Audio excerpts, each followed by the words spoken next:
നമസ്കാരം. കൊച്ചിയിൽ വിമാനത്തിന്റെ ടയർ പൊട്ടി. അടിയന്തര ലാൻഡിംഗ് നടത്തുകയും ചെയ്തു. നെടുമ്പാശ്ശേരിയിലാണ് സംഭവമുണ്ടായത്. എയർ ഇന്ത്യ എക്സ്പ്രസിന്റെ ടയറാണ് പൊട്ടിത്തെറിച്ചത്. വലിയൊരു ദുരന്തം തന്നെയാണ് ഒഴിവായത് എന്ന് വേണം പറയാൻ. അതേസമയം വിമാനത്തിൽ 160ഓളം യാത്രക്കാരാണ് ഉണ്ടായിരുന്നത്. ഇവരെല്ലാം സുരക്ഷിതരാണ്.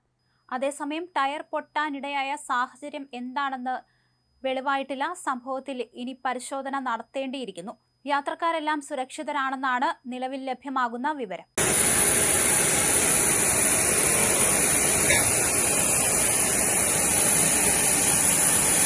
Terviga,